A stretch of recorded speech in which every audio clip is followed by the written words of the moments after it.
Hello, and welcome to the Warrior Arts Renaissance Show, where you give us hard questions and we give you solid answers. I'm your host, Dr. Philip Payne. My co-hosts today are Shoushi Raymond Pridgen and Instructor Jacob Payne. Shoushi, you've been pretty quiet on this one. What do you have to give us? Well, first of all, like you both have said, understanding your territory that you're in, and if you don't know the territory that you're in, you're going to have a hard way to go.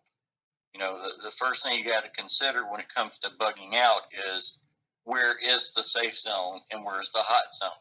The hot zone is the area in which the enemy or the riot is going on. So you want to go in the opposite direction. But what's in that opposite direction? Because you got to consider your resources, you got to consider safety zone, and you got to consider how easily it's attainable. Because you're probably not going to be able to just get into your car and go. Right. So if you're going on foot, you have to consider what is going to be the most effective way for you to manage the amount of people that you have to get there. And like in your case, it would be a lot harder than mine because I got a 16-year-old that she can pretty much keep up with everything I do, while you've got various ages of kids that you have to worry about.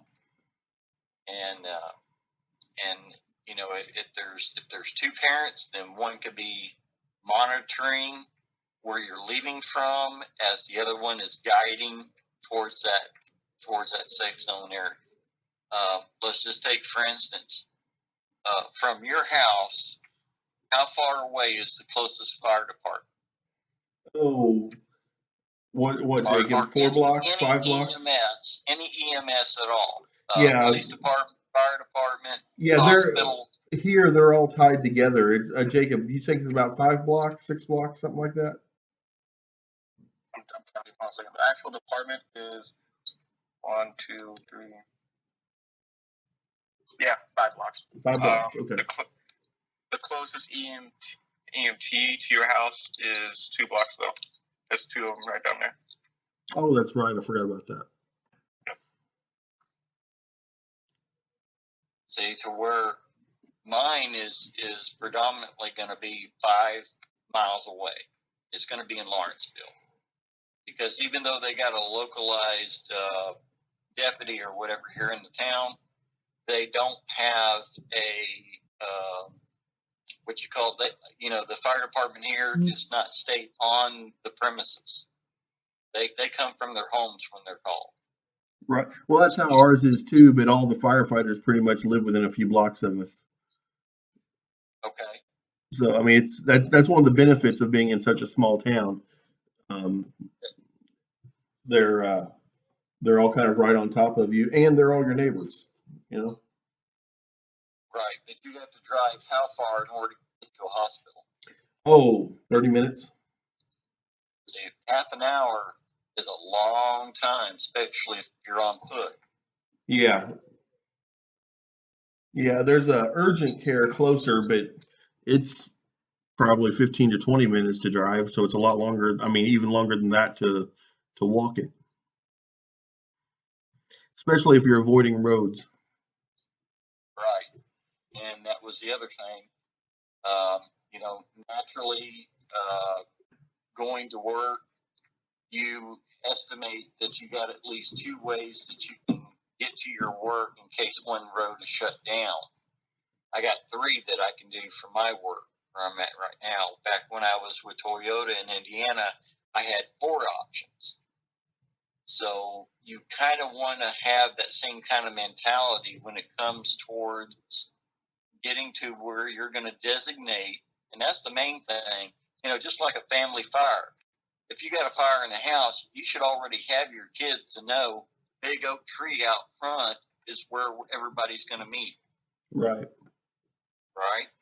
You got to know where your exit points are. You got to know, they got to know that everybody is going to show up at that location. That's how they know. Toyota has markers out there when the plant is called for everybody to evacuate.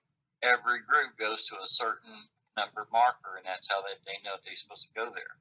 So that's their safe zone. And so you need to have already planned out what you will consider as your primary, your secondary, and then your third safe zone. And your primary may be only from your house. It may be only 5 blocks, and then the third might be actually 5 miles away. That's good. That's good advice. Just like this, if something happened here in Illinois, in my immediate area, that was that traumatic, I am not going to head north. Okay, I'm going to start heading into the direction of away from that hot zone area. But I'm going to be heading towards the area that I know that I have resources. And those resources are towards Indiana, where I have other instructors such as yourself. So when I come calling on your house, it's because you're the furthest away from that hot zone area. That's a good point. Maybe you need to know where our safe zone is in case you get here and we've gone. Yeah. I've actually been thinking about not just multiple ways out, but multiple, like you said, multiple places. But I've also been thinking about where the threat could come from, because right now everybody's saying, well, just wait, these protests in Jasper are going to turn violent eventually. I don't know if they will or not. I tend to think not, but we've had violent protests in Bedford. We've had violent protests in Bloomington. There are protests that people have thought were going to get violent in Evansville and Owensboro, and they've had pretty massive protests in Jeffersonville, Louisville area. So really, that's all 4 directions. If you look up and down 64, the interstate, if you look up and down Highway 231, and those are our major exits, options as far as routes of travel. So depending upon where it comes from, no matter if it's like, okay, the riots got really bad in Jasper and they're moving south, we need to move south and some other direction too. But if it's coming from Owensboro, we need to go the other direction. So it's interesting you say there's one hot zone you're concerned about. I'm concerned about a hot zone in all 4 directions. It's just one of them happens to be closer than the other. Right, which is why I told Jacob whenever I heard he was going to be over there in the California region, like 29 Palms, Christine. Right. That's a resource. If anything else is backup. Yeah. And I mean, if nothing else, in a case like that, it'd be better to have the 2 of them trying to get out of Dodge quick than one of them.